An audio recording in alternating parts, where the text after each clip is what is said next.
Hey, welcome to the Tim and Gugabe podcast. This is your host, Tim. Like and subscribe to the channel, and sorry for the echo. I'm in my business center, and Gugabe said off camera he's surprised there's a business center in St. Louis, but there is. How are you doing?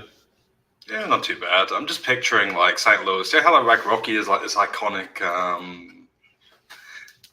what Rocky is this for iconic Philadelphia figure and like the statue and everything. I just imagine St. Louis and Tyron Woodley having the same kind of thing. Just like there's got a fly now montage of you guys just gently backing towards a cage or something like that. Like, you know, it's not jogging, but it's just like can't dare for a punch. But yeah, I'm all good. How are you? In St. Louis, people just love the Cardinals. They like worship the Cardinals. But I don't really love St. Louis Cardinals baseball, and I don't really. I used to care, but now I don't anymore. But we are going live against the Contender Series, so we'll probably have like this is probably our only listener right now. So, we'll talk about the previous card. And I apologize for the echo again. We'll talk about the previous card and go for UFC 293 because this is in your homeland, right? Yep. All right. Where are you, Sydney? Gon and Spivak. Once I taped, I ended up picking Gon, but didn't want to play him just because I felt like Spivak was so reliant on the upper body takedowns, but I still wasn't that confident in Gon. I think it just kind of goes to show like how much athleticism can matter because heavyweight's just really bad. Like Spivak's like a top 7 heavyweight, and he's not even that good of a wrestler. But Gon just kind of destroyed him. Yeah, that's kind of my view. Like I leaned Gon in the end, but I didn't really see much of a play on it. I think I took a tiny bit of Gon decision because I just thought Gon would just kind of play a lot more risk off, as historically he has. But I think I probably didn't reckon quite with Spivak's defense. But like playing minus 180 on Gon was like a takedown could have just been like, you know, a slip or a fuck up or anything could have just been like an immediate. Like I feel like the market's really kind of stupid about these kind of like one-note grappler things because like we've seen so many times like Corin Gracie comes out, instantly subs like 3 people. Everybody's like, this man is minus 20,000 in the year. Then like they lose a bit of confidence or the magic stops working, they just get absolutely owned for a couple of fights. And like, yeah, it worked.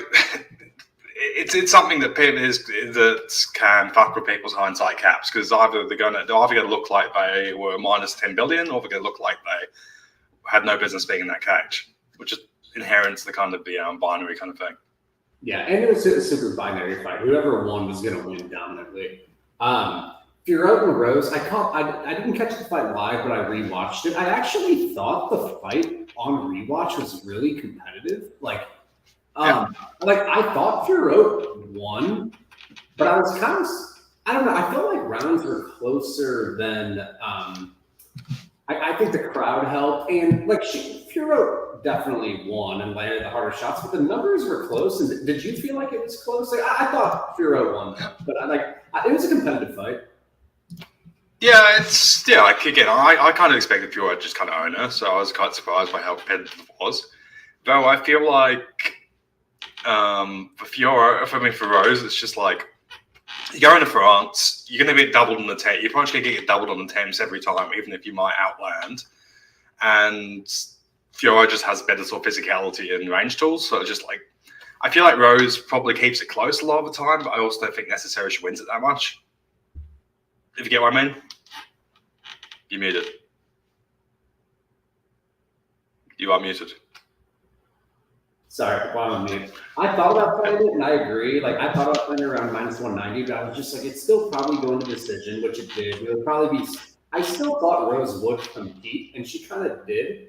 So it was like, I'm okay with the pass, but I still do think like there may have been value on Fiore's line just because like her floor is so high. Like, she's not going to lose that fight dominantly, like if it ever goes to decision, you know? And yeah. I feel like Fiora could have maybe pulled away a little more too. You know, like that version of the fight was like a little more competitive, but yeah. Also, my view was like Rose is kind of a head case. So it's just like, well, she's just one of those women who, when she has a bad day, just has a really fucking bad day. So like, we got good day Rose, but there's probably versions of that where she just. Well, there's versions of the fight where she lost a striking fight to Carla Esparza. There's never versions of a fight where Fiora loses a striking fight to Carla Esparza. Like, Fiora is just too busy and active, you know? Yeah. And she's really physical. But, yeah, good performance. Saint-Denis impressed me. I ended up picking him to win. I still feel like he's going to get knocked out. Like I know he has a good chin, but like his chin versus Holloway is like different. Like nothing phases Holloway, where Saint-Denis has been hurt a lot, like even his first fight and whatnot. Like I really worry about his style, but I still like him. Like he's going to be really hard to beat because he is very tough. He's very offensive, and he's an underrated wrestler, like takedown guy. I actually do think his wrestling's harder to deal with. Like it's a little more technical than people give it credit for, but it's also so pace reliant. And I did pick him to win. I did not think it would be like that because, there was value on his line, honestly. Like it's like he's not going to lose that fight unless he gets finished, it seems like. But that was a really good performance. I can't really say anything other than that. Like that, he's going to be like a threat to top 10 guys, Yeah, it's just, his shit just wins fights. Like, if you gave me that super aggressive and work that hard, it's just like, end of the day, that wins a lot of fights. Like, yeah, he can definitely be KO'd, but, when you just do a lot of things, grapple very hard, and have good athleticism, you just win fights. Yeah. Like, the sport is not that complicated, really. Like, look at like a guy like Usman, who was like, he was probably a D- at any element of the sport, but like, because he had God-given power and God-given athleticism, he managed to make it work occasionally. That was impressive. And honestly, Moises is probably rather harder. Like, there's guys who are more likely to knock Denis out, but like in terms of just absolutely fucking Moises in the grappling, that was impressive. Like, Moises has been beaten in the grappling by Dariush and Makayev, and like, those are like 2 top 20 grapplers of all time in the sport. Like, no, not just in like lightweight, in the current lightweight division. Like, you can make an argument Dariush and Makayev are like absolute pointy end of the sport's history for top players. And then, not only does he get outgrassed, just how Moises just mentally broke was insane. I'm like, interesting what they do with him next. Like, I kind of want to see Favola today, or like again, lightweight's kind of weird because there's a bunch of decent matchups. Like next sort of rung, there's a bunch of decent matchups. Like Hooker, Turner, Moicano, Favola, even Dawson would be kind of funny, but that's probably the least fun version of what you do with Denis. But like, he's got good matchups and should be fun. Yeah, the main reason, like, I was impressed with like how he just dominated in the grappling, but the main reason I picked him over Moises was just like Moises can't make him pay. Like when has Moises really landed hard punches to anyone's face? Or actually hurt them? He's more of like a technical kind of slow the pace down type of thing. And I was like, he doesn't like pressure, and I feel like he can't make him pay. If he could have made him pay, I was like almost going to pick him, but because I didn't think he could, I was like, there's other guys who I feel like can like deter. You have to like either knock him out or deter him. Like, and what's his name? Zaleski kind of did a bit of both, but that was also a short notice fight. So I'm not knocking Saint-Denis that much, but like, I do think there can be a point, like you could land on him enough to like make him back off a little bit. And he hasn't really faced anyone who's done that yet. But again, like there's not going to be that many people who could stop that grappling storm either. Like, Dawson made it in the top 10 by having that, and Saint-Denis has that. Plus, he's kind of dangerous on the feet too. So it's kind of a question of like Dawson's grappling storm versus today's grappling storm, where it's like Dawson's grappling storm because he goes to body locks, goes to body triangles, is like almost higher ceiling because like Dawson, once he gets his position, can just kind of live there and just chill there and he'll be fine. Like, he's not exposing himself to getting absolutely walloped the same way Denis is, but also like, Denis obviously has a lot more striking upside and just like absolute sort of stupid tenacity. But I think Dawson's a better technical grappler. Like, I think he's more skillful than Saint-Denis as a grappler, but Saint-Denis has like other things going for him that he does better than. Like, he's actually threatening on the feet. Like, he can hurt you. Dawson can't really do that. Them facing each other would be interesting. I'd have to think about it because, like, again, Saint-Denis hasn't faced a lot of guys who will put body triangles in, and like, it's weird. Like, I think Saint-Denis is better than Dawson in most areas, but like, Dawson's one thing. It's like Pat Nix. Like, you just put in a body triangle and he beat Horiguchi. So that's what Nix did. So yeah. Ozdemir knocked out that one guy. I was on Gomis, so I was happy about that. I just didn't think Mori was very good. I lost on Edwards. The thing is, I was kind of complaining about the decision, but I wasn't complaining about the actual decision. I was just complaining. Round 2 was the clearest round of the fight, and Edwards out-controlled her, doubled her up on strikes, had 3 or 4 takedowns that round. That was what I was complaining about. And I think most round 2, the 2 judges giving it to her was nuts. But I still thought Edwards was going to win, especially when they said she was minus 800 going into the card. Yeah, she was. Yeah, I thought she was going to win, but I also there was part of me that almost hedged whenever, I could have gotten Cornell plus 500. I remember in round 3, I thought about doing it. I didn't. And that made me pay. But it ended up being okay. I hit Gomis, lost a little bit on her, just is what it is. But kind of, I still would line the fight. I don't know, if it was a neutral fight, neutral ground, I think Edwards would have won that fight. Because every time Cornwell, or whatever the fuck her name, landed, the crowd cheered, I got a bunch of conflicting feelings of that fight. I agree, Edwards got robbed. I took Cornell plus 600. I had some pre-fight Edwards, some pre-fight GTD. I took some Cornell plus 600 during round 3 because I was just looking at it and I was just like, this is about to go to fucking stupid town. And I do not want to. I just have this sort of mental sort of thing with certain close decisions. So I'm just I don't even care if I'm EV or not. I just want to not experience a split decision because the joy of winning it is going to be so much smaller than the sort of hatred of getting fucked. And it's plus 600, so I was like, well, fuck it, why not? It was kind of funny because I bet Edwards on the logic. All right, Edwards has better cardio. Edwards is going to outwork her standing. Edwards is going to and is a shit grappler. Then Edwards kind of got owned in the striking and pulled it out through random wrestling kind of thing, and I was just yeah, I think my Edwards better. I think Edwards wins that more often than not. But I wouldn't play it at even money again. If it was an even money, I would be pass. And also finally, the dynamic of the fight was opposite to what I thought the dynamic of the fight was about to be. My handicapping of that fight was incorrect, despite the fact that I was on the right side. My handicapping of the fight, I wrote on my breakdowns. I even talked to you a little bit about it. I thought Edwards was going to out-grapple her. I talked about that, but I also thought she was going to out-strike her, and she didn't out-strike her. But the grappling, I was watching Cornell, dude. The same shit in other fights was happening. She would go for head and arm throws, end up on her back, and she looked awful. And Edwards can ride top position, and Edwards is a lot having a 64% takedown defense in the UFC is much better than what Cornell was showing me on the regionals. That's the way I saw it. And I was just watching some of the exchanges, and I was I didn't think Edwards would proactively grapple, but I did think she was more likely to land takedowns. But the striking, I thought Edwards would be an advantage, and Cornell is definitely better there, but I do think the French crowd, there was never a time where I was Edwards is in trouble here. It was just they would cheer. She would land knees in the clinch that wouldn't really even do anything, and they would cheer. But I also I would not play Edwards. I wouldn't play either girl at minus 120. I would just cap it. Yeah. But I do think on neutral ground, Edwards would have gotten that decision. And MMA decisions had it almost all for Edwards too. So.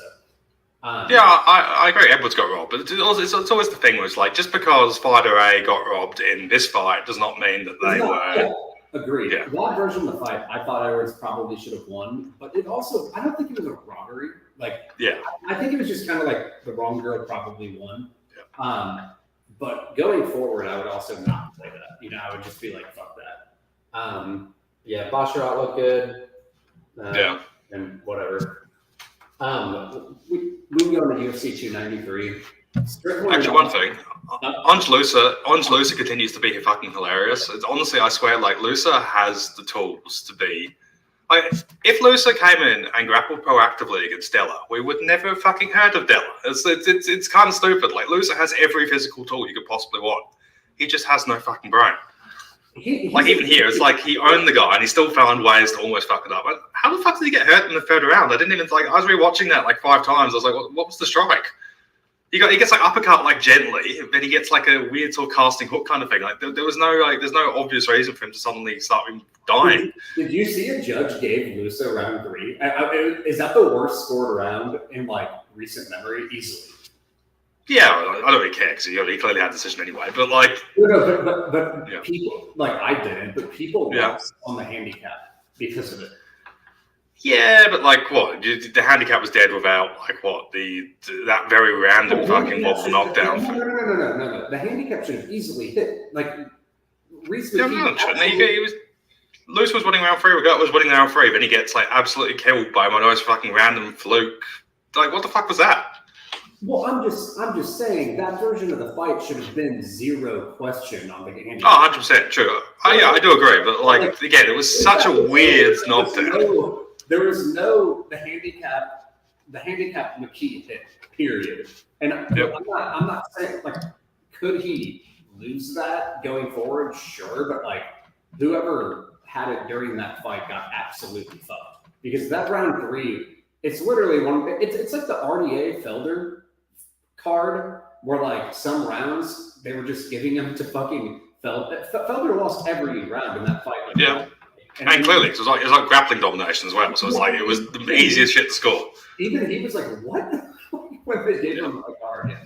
But that was legitimately one of the worst like scored rounds. It was just one judge, but it still fucked the handicap. But like that was one of the worst scored rounds ever because like he literally almost died. Like they could have stopped the fight. Like I'm glad they let it play out, but they could have stopped that fight, and I wouldn't have complained.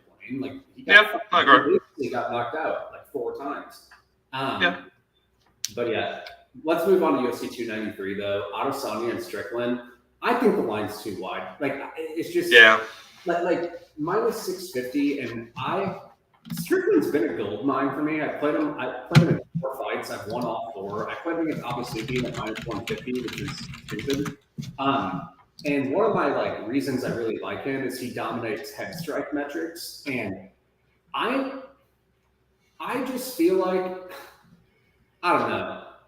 Like, do I think Izzy's gonna win? Yeah, like he can go to the legs, body. I think he can just leg kick. He has like just kicking upside in general. But as far as like punches to the head and strikes to the head, I think he can be competitive. And Strickland does like pressure decently well, and we have seen Izzy kind of like not like that at times. But I mean, I still do think like Izzy's the better striker. I think he should be favored. It's in his like area of the world. The crowd will be on his side, but like the metrics are still pretty competitive here. Like I mean, Robert Whittaker, I don't think is any better than Strickland, and like Robert Whittaker like competed pretty well in one of those in that second fight. I do think Izzy's much more likely to win inside the distance, though. But I don't know. Strickland's like Strickland's underrated durable. Like he's like he's like an A- durability. He's been nuked like 1 or 2 times, and he's had like 70 striking rounds against the best fighters in the world. Like I think Izzy probably wins a 49-46, 48-47 combo type of deal, but I think it's going to be a little more competitive than people think because Strickland's very, very hard to hit to the head. And like if you're not landing like nukes like that, I don't think you can easily run away with rounds. Like it's just minus 700 in a striking fight that the statistical metrics don't say it's going to be a complete beating in the rounds either.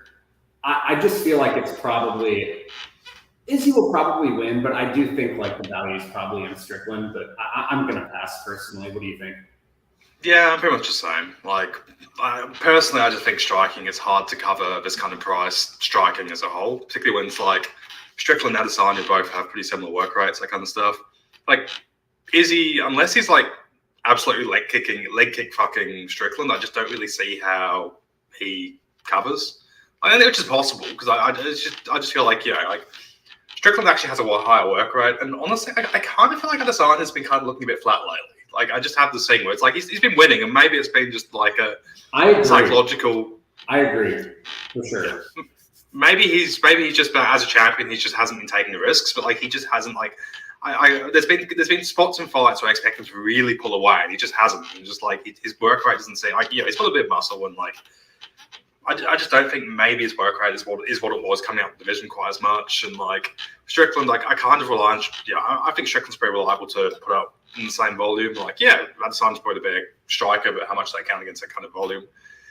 Strickland has probably grappling upside. Not that he's necessarily going to go to it, but just I feel like if grappling, so if we're talking minus 800 kind of shit, you have to be like certain that like Adesanya is not going to fall over or trip or slip or get like a weird wobble or whatever into a grappling exchange kind of thing, which is, it does fucking happen.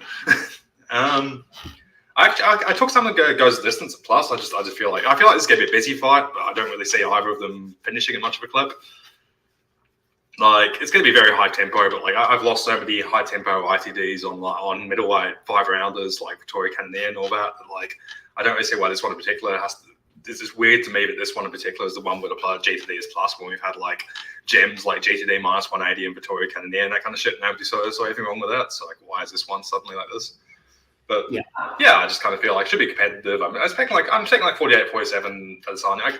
I have this gut feeling Strickland wins this. I'm not sure exactly how. I just feel like he's going to somehow win a controversial split decision or some shit. Because it's just kind of, I think Adesanya has been slowing down a bit. I just think Strickland just is going to work hard, and it's just hard to cover this kind of pricing in as a striker when you don't have a massive durability and pace edge.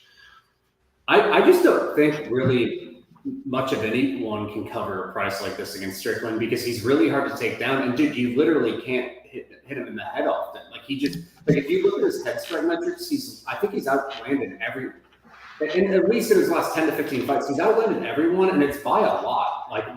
He doubles or triples them up. And I talked about that on the Absupian play, and that was one of my biggest plays this year. And I was just like, if this guy doesn't knock out Strickland, he's going to get absolutely shit kicked.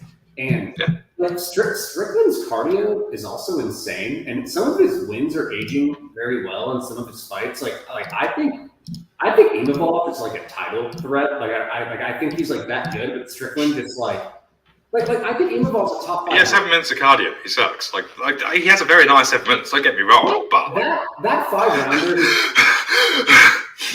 Come on. 5-rounder, his cardio looked a lot better than it did against Buckley. I'll put it that way. It looked a lot better. I just feel like, and I also feel like Izzy, dude, like people are gonna hate this, but like that second Pereira fight, he kind of memed that. Like it looked like it was not. He was fucked. Dude, he was getting the shit kicked out of his legs, and he was backed up, and like I feel like he kind of just like. I feel like he didn't. I don't know. I just feel like if Pereira if he would have just been a little more patient, he would have like eventually got him. And then Izzy just kind of baited him in and landed one big shot. Like if that one big shot doesn't land, I don't think Izzy wins that fight.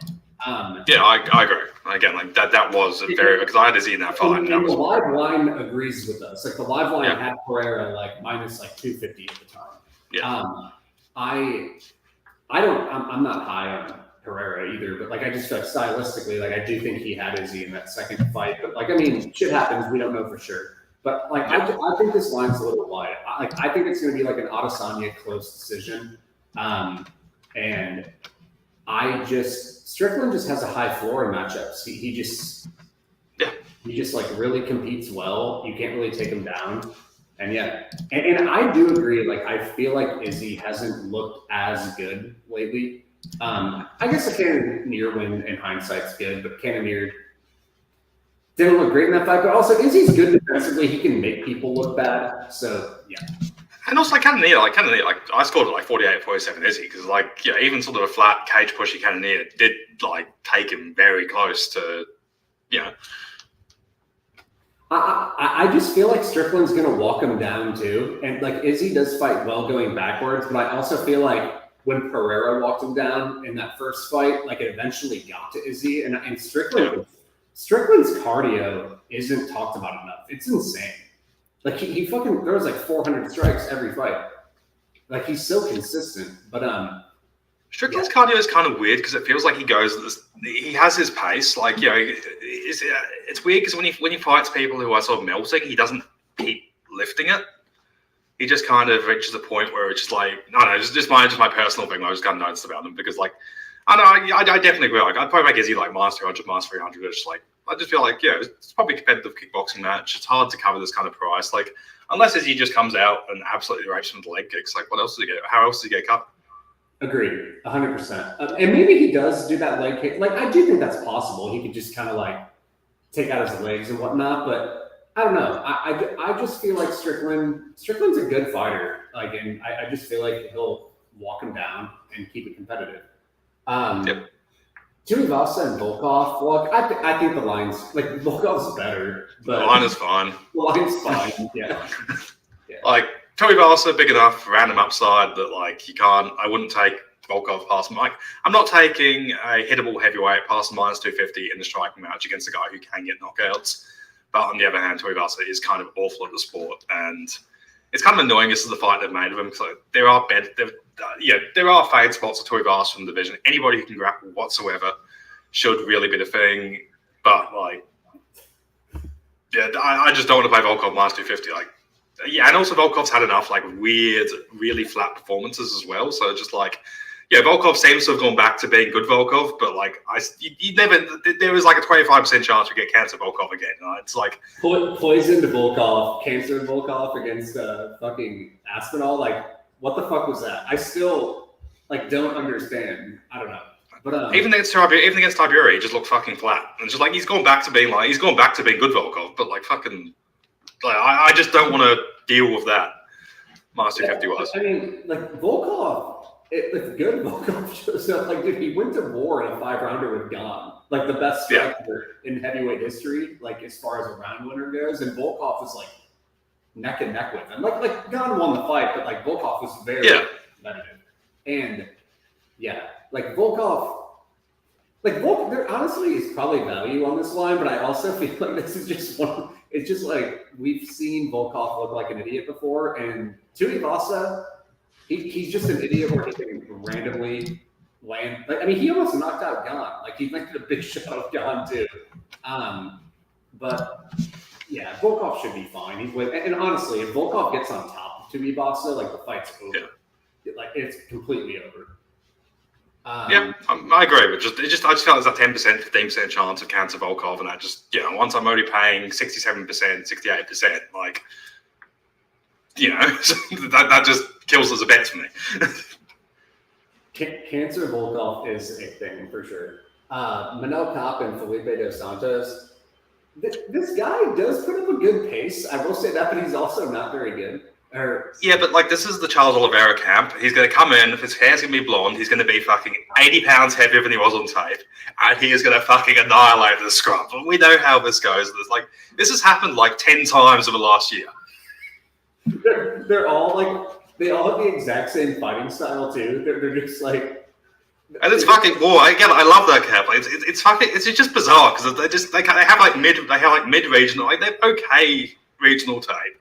When they come to the UFC, they're all like long, and then they get jacked. Like they're never jacked before, and then they all get jacked. It's really funny. Like Nascimento, and they've all got sketchy durability on the regional scene. They've been knocked out like clean 5 times by like a 0-17 person. And then they come to the UFC and now they're fucking going 300 fucking significant strikes. Like they've got like one fight early in their career because they get turbo gassed and got knocked out after throwing 20 strikes against a fucking homeless person. Yeah. And then they come to the UFC and they fight fucking some absolute fucking garbage, like awful fighter. Like what's his name? What's the name of the fucking kicking? Shitty kicker, lightweight. I have a beard. I'm fucking cool. Guram. Oh yeah. Like Brenner fucking ate Guram. It was just like, it was just like I want to take the shot just because I feel like that Oliveira camp thing just seems to be like they're clearly doing something. They're clearly participating in some sort of doping regime there, which nobody else has. But like they take steroids that make their hair go blonde, and then all of a sudden they touch fighters with their pinky and they get knocked out. And they just move. It's like they've got insane cardio, they've got insane durability, they've got insane power. It's just like, and it's like Manel Karp. Like Manel Karp fucking this up would be the most Manel Karp thing to do. Like I feel like you've kind of got to put a unit on Felipe dos Santos on principle here because it's just like Manel Carp is very live to decide to do nothing in this fight. And, like, you know, Manel Carp, if left to his own devices, would throw 40. Like, how often do you want to play Manel Carp at Master 400? Like, come on. It's Manel Carp. He's an idiot. Yeah. No. Like, I put on I wrote this fight up and I was like, Carp is, like, definitely more talented. And I was like, but if he doesn't finish this guy, Carp doesn't run away with fights. And this guy is an idiot. Like, he just comes forward the entire time, and his takedowns are awful, but he shoots like 300 of them, and then he just like keeps coming forward. But he can get hurt. Like, I've seen him hurt a lot, but like you said, he might be on steroids now. But like, in all seriousness, Carp is better, and this guy like is very, very hittable. But he is very aggressive. But like, even in his last 2 fights, he could have easily lost. A couple of those I thought he lost, like 1 or 2 of them, and I think he got like a split on one and a unanimous on the other. But like, he plays guard, he can be held down, he gets hit a lot, but he is very, very aggressive, and Carp is live to do nothing. Like, that is the thing about Carp. But Carp is like way more proven. Let's be real. Like, he's the rightful favorite, but yeah, but he's way more proven than being Manel Carp. Playing Carp minus 400. There was a lot of tape of him being Manel Carp. Like, yeah. It's Manel Carp. Like, it's actually a shame we never got John Dodson versus Manel Carp, because that would have either been 800 significant strikes or it would have been 8 significant strikes. Like, it would have depended. Like, they would have stared at each other for like 3 seconds. They would have decided we're going to throw strikes, which point would have been the absolute best fight in UFC history. Like, you know how John Dodson had like 2 modes? You had like that mode where he went like Lineker Dodson was insane. Then he also had the rest of John Dodson's career where he just would do fucking nothing. Yeah. I just feel like you've got it. Like, I just my understanding of the sport indicates that Carp is going to fuck this up. Felipe Dos Santos is going to come out firing lightning out of his eyes and is going to submit Manel Carp in the 3rd round, and it's going to be fucking incredible. It's like, you know, like in a couple of years, it's going to be Elvis Brenner versus Benoit Saint-Denis for the UFC lightweight title, because those are 2 fucking elite lightweights. If this guy shows up with blonde hair at the weigh-ins, just, you know, everything, just net worth, just yeah. Full house. You can have 4.05 houses right now at Bet Online. Just fucking go for them. Like, you know, we've literally seen this like 10 times over the last year.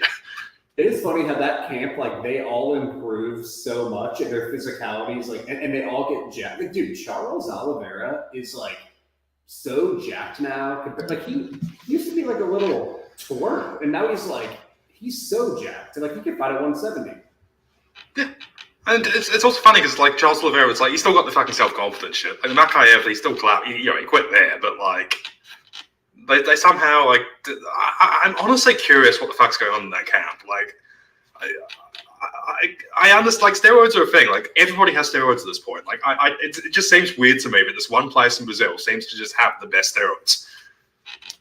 Yeah, no, there's something going on with that camp. I agree. I'm usually not like a narrative guy or pay attention to camps that much, but I have noticed something fishy going on with that. We have seen this like legit 10 times, like every time. He's like, Brenner just rocked up, and then Nascimento's like good now at fighting. Like, I used to think he sucked. Like, whenever I watched him in the Contender Series. Yeah. I mean, Nascimento always had decent tools. He just didn't fucking put them together at all, and now he just like. Yeah, give him some physical sliders, and yeah, it's his physicality has gotten like a lot. Like, it has definitely leveled up his physicality. Like, just look at that fucking camp. Like, it's crazy. Like, how they've even got Thomas Almeida. Somehow Thomas Almeida will come back and somehow like rebuild into. Like, imagine how cool that would be. Yeah. Anyway, Justin Tafa, Austin Lane. This is we've talked about this before. I don't have anything to say. I don't have anything to say about this. Bonk. Yeah. Like, Tafa should be favourite, but like, this is also 2 fucking very big men who are going to go bang, bang, bang, bang, bang, and someone's going to die. So who cares? Yeah. Tafa's also just this guy's athletic, and Tafa's also just like got enough holes so something can happen, and it's heavyweight. But Tafa's like a more skilled striker early for sure. But it's also heavyweight. Either of them could die. Jenkins and Mariscal should be fun. What do you think of that? It's a good fight. I was kind of looking at taking late props on Jenkins. I just feel like he's got a very good nutritional style. Again, I've met the guy. I know the guy decently well. I'm just like, Yeah, he's certainly a character. Yeah, just like Mariscal happened to get Peak, who was kind of the easiest and hardest win at the same time at the UFC. Jenkins, I think there's a good chance he like builds up leg kicks. Like round 2, round 3 stoppage might be good. But yeah, like Jenkins is a good process, but he just doesn't seem like much of an athlete. But it's kind of funny. Like, again, I always get shit for this, but I feel like Jenkins honestly resembles a lot what Volkanovski came into the UFC as. Obviously, I'm not saying he ends up being anywhere near as good as Volkanovski. I'm not saying he has fucking Volkanovski physicality. But you can see that, like, Jenkins has tried to recreate what Volkanovski essentially originally came in to do. You know who I think Jenkins reminds me of more? Nathaniel Wood. That too. A lot of calf kicks, like good technical boxing, but like probably a little bit limited athletically. Yeah, he's like a C plus athlete. Like he's not like George Sotiropoulos or some shit who's just awful. But like, he had like knee braces on Sotiropoulos and just like he was jiu-jitsu guy, right? And he was just kind of like still same around. He's a legend. He's just like, he won like 5 straight fights in the UFC. Like, he fucking subbed Joe Lauzon and that kind of shit. He had no physical talent whatsoever. He was like pure jiu-jitsu guy from deepest, darkest Australia. He was Craig Jones before Craig Jones. Yeah, Jenkins reminds me of Nathaniel Wood a lot. That's like what I wrote before his UFC debut. And like, I mean, that Emmers fight was a terrible decision. And Emmers following a game plan is like minus 900, but he still like is a very good striker and very consistent. His leg kicks are brutal too. And like, although he got out-grappled a little bit against Emmers only went 1 of 6 for takedowns there. So I do think Jenkins will probably can defend the takedowns against Mariscal, and I think he's a little better on the feet. We'll probably get like extended striking moments. But Mariscal's not bad. Like he's all right. I think the line's about right. I think Jenkins should be right. But is there any other fights you want to talk about, or anyone in the comments if you want us to talk about any fights? You missed Pedro versus Tokauch, the greatest fight, one of the greatest fights of all time. You can talk. I didn't feel like talking about it, but you can talk about it. How do you not want to talk about Pedro versus Tokauch? Like, how is that not like something you want to watch? Yeah, I've always said Tyson Pedro is trash. Like, how was he getting all these fights where he was like minus? Does he even know something? Does he have blackmail on Dana White? Like, he would get all the easiest matchups like in the division. Yeah, it was kind of weird too because like Pedro kind of had like a lot of the fights he lost coming up. He also like he had like he was probably minus 10,000 live like a minute before he fucking lost it. It was like very weird career. And I get why people are playing Tokauch because I feel like there's an obvious grip, like there's obviously a pace grappling path there, and like Pedro is the sort of person who'll get pulled into it. I do feel like Pedro probably looks good in the grappling. Like I feel like people who are acting like the second Tokauch hits a single takedown, it's fight over. It's like I think Pedro's 4 minutes has to be actually respected. So I don't know. It should be a fun shit show. I think the prices on late sub Tokauch in sub's like plus 230 around the place, and like I think Pedro's underrated. Like he actually, he's actually quite a good offensive grappler. Even like subbing Safarov is honestly aged pretty well. Like Safarov turned out to be decent. It should be a fun war. Again, in terms of like pure joy to watch, I think Pedro Tokauch would just be like hilarious. Ulberg Jung just feels like Ulberg, like I feel like Jung is being a bit disrespected here, but also I'm not quite sure how he wins the fight. Like Ulberg just seems like enough of a question mark. It's just like if anyone just dominates though, it'll be Ulberg. I think the line's fair. But I feel like an Ulberg win is probably him knocking him out inside fucking 2 minutes, making him look like an absolute idiot. Like I agree with that, but like I don't necessarily think that's as dominant as people think it will be. Like I think people kind of stupid about the whole KO1 thing sometimes. Like if Ulberg wins, it's probably going to be a big hook like 90 seconds in, and everybody's going to be like, oh, Ulberg was minus 10 billion kind of a situation. But like again, I don't think that's necessarily as indicative. Like I just think that's a blind spot for a lot of people, but.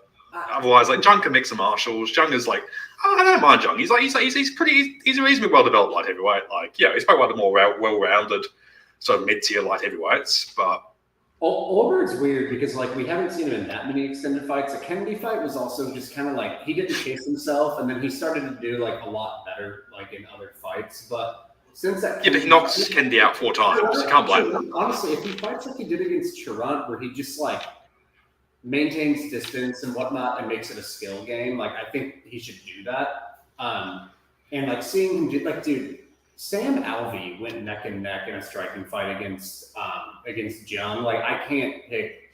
I have to favor Olberg like mild to moderately because of that alone. You know, it's like even Olberg against Kennedy, he outlanded Kennedy 146 to 82. You know, so it's like he's generally been dominating everybody. But I also just feel like the chance for Olberg to randomly be like a top 10 fighter is like very possible, or like I don't see that as much as Jung.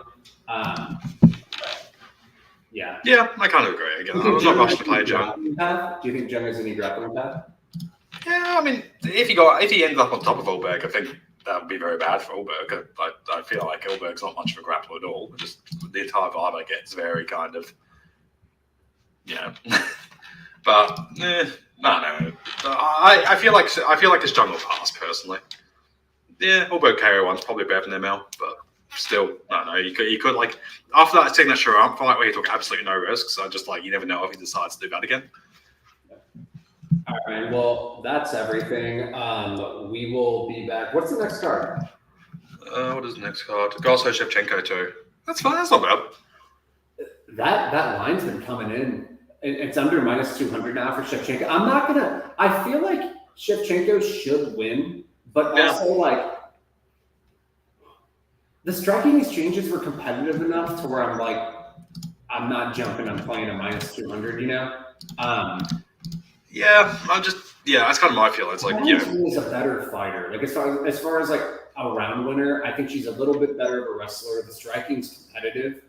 It's just like she threw a spin kick. Like, don't throw a fucking spin kick or go for a head and arm, you idiot. Like, that's pretty much it.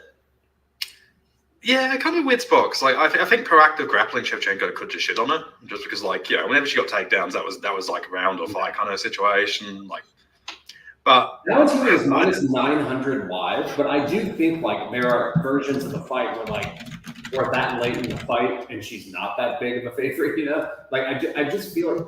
She was having success on the feet, but still, Shevchenko dominated the numbers in that fight overall, you know. But let me check. But I want to like rewatch that probably tomorrow. But, yeah, I mean, Valentina 57, 59 significant strikes, 4-0 in takedowns, and like only reason she's got her back. She's subject to getting her back taken. Like It's hilarious that she has an argument for like one of the best women's fighters of all time, and she throws head and arms and like loses fights because of throwing head and arms. Like Talia Santos almost beat her because she kept throwing head and arms, which is fucking insane. Yeah, it's also this situation where like I kind of almost hope that like Shevchenko gets a belt back because that sets up the Blanchfield. But I suppose Blanchfield's probably you want to take Blanchfield against either of these women, regardless who wins realistically. Which could be an egg. I'm not. I mean, against Grasso, definitely. If you had evens on Blanchfield against Grasso, you're not max betting that. I don't think about it. It's weird because I was like the first one on the Blanchfield train. Like I played her huge in her first couple of fights, and then like now I think she's getting a little too much love. You know, like. I still think Grasso suits her. I think Grasso suits her a lot though. Like Grasso's bottom game is awful, and like. She's not particularly physical, so yeah. Well, and Blanchfield's cardio is pretty awesome. Like in 5 rounds, that's going to matter. But I wish she was a little bit better of a wrestler. Like her takedowns just don't have that finishing. Like she had her hands locked multiple times on a double leg and couldn't finish it on Santos because she just didn't have that extra gear to finish. Like. If that's like Usman or these other good wrestlers, they finish that 10 out of 10. But yeah, like even Shevchenko struggled to take Santos down. Like, Shevchenko is still probably the best woman, probably the best female fighter in history, and just even she just kind of got into these situations of Santos and the ground. Santos is hard to take down. I agree. Because I mean, look at Blanchfield versus Maverick. Blanchfield made her look awful. She needs. I think Santos is just silly. That Oliveira camp, and she'd be like the greatest women's fighter. If anybody went to Oliveira, again, Tim, if you went to the Oliveira camp, you would be UFC champion in 3 years. Like, it's magic. Like, I think being a blonde would suit you. Again, maybe a bit brighter than this, but like, yeah, you can do it. I believe in you. I don't know, I think it's Shevchenko Grasso. I feel like Grasso inside the distance, despite the fact you finished last time, I just can't make it more than like 10. I can't make it more than like 5%. And it feels like striking around Grasso 55%. Like Shevchenko competes in the striking, and every time Shevchenko hits a takedown, it's either the round or the fight. So you've kind of got to make Shevchenko a big favorite. Yeah, it's weird. I lean Shevchenko in the fight, but I also just like some of the rounds are really close, you know, and it's like yeah, but I mean, they were. But I agree they're close. But the issue here is it's like Grasso to win that fight, unless she gets another fucking miracle where they can choke, she needs to thread together like what the split decision, kind of a dodgy split decision, you know, standing kind of thing. Was like Shevchenko could just shit on her in like a 49-46. Where I don't exactly. think Grasso could really do that. Like, yeah, if you gave me a 25-minute kickbox, you just gave me a pure kickboxing match between the two. I think it's close to 50-50 fight, which is good on Grasso. But like every time Shevchenko hits a takedown, she goes from being evens to -400 to -1,000 to minus. Yeah, just in terms of like, you know, every time Shevchenko hits a takedown, that means Grasso has to win that many more coin flips. You think Fiorot is going to win the belt? I do. Last two performances of Fiorot is like. Good question. I don't know. I probably at this point, if you, yeah. The way I see it, if you see like the top 5 girls, Valentina won't be here much longer. How old is Fiorot? 32, 33, I think. Oh, is she that old? For some reason, I thought she was younger. Sure, I feel like she's early 30s. Enough and stylistically. Yeah, 33. Okay. 33. Maybe. Yeah, so that might hurt her though. But like, I just feel like she's consistent enough of a fighter, and she'd be a good. I don't know, like. It's not going to take much to win the women's flyweight belt. I mean, fucking Grasso just did it, and Valentina probably won't be here for more than like 3 more years. Yeah, I feel like Grasso kind of had a merit. Like, my view is just like I probably make Blanche and Fiorot the top 2 flyweights, like taking out Shevchenko. You know, assuming Shevchenko's gone in a year. I probably make Blanchfield and Fiorot the top 2 flyweights, but then I feel like there's probably like 4 or 5 women underneath that who could all just kind of like. I think there's a good chance the flyweight belt just changes hands for a bit. Like I feel like if anybody's going to consolidate, it's going to be either Blanchfield or Fiorot. Just I feel like they're the most consistent top level women in terms of like their styles. I agree with that. Macy Barber's weird because I feel like she could literally. Yeah, she could. She could just murk anyone, especially in a 5-rounder, but she also can just lose fights to like a lot of people. You know that I mean, Andrea Lee like probably should have got that. Like Blanchfield could probably have some wrestling success against her. You know, it's just like her bottom game kind of scares me. But you and I have always recognized that physicality with Barber, where we're like, if she's like a big underdog, you're just like, don't fuck with that. Like she's too physical. You know. Yeah, that shit wins fights. Yeah. Particularly women's, because like women's is like there is sort of a natural counterbalance in men's where like if you act like that you get knocked out. You know, there's a risk you get knocked out. Or like in women's because it just like it's dropped so dramatically. It's just like the whole ecosystem gets thrown off by that. You just don't get physicality gaps like Barber's physicality against every other woman is kind of insane. I mean, you got like guys like Usman, Usman. Equivalent technical specimen to Barber. Probably worse than Barber, honestly. Barber at least has an okay skill set somewhere. But Barber, like, I'm not just talking about physicality. Like, I'm also talking about like how hard she hits too. Like, Usman isn't like in another. Yes, he league. is. He isn't in another league as far as power, like at all. Like, he's a normal hitter, I would say. Where like Macy Barber hits like a man. Yeah, I'll give you that, but I still think Usman had like there was equivalent like physicality, stupidity. Usman hit pretty hard, and it's like he was never particularly technical. He got a decent amount of knockouts, and like he definitely hit harder than other guys. Like he was never the best sort of guy at finding a knockout, but he could definitely if I put Usman on the bag, if I put Usman on the UFC pressure punching, power punching, detective thing, I'm pretty sure he'd have more units than the vast majority of welterweights. Yeah, no, I mean, he hits hard. I was just trying to make a point. Like, Barber, just imagine the average woman's physicality versus Barber is, like, pretty nuts. But we're kind of off topic. But anyway, we'll be here next week. We'll talk about Shevchenko and Grasso again, I guess. We'll talk about the rest of the card. But thanks, everybody. Thanks, Gugabe. I'll talk to you guys next week. Catch up. Bye.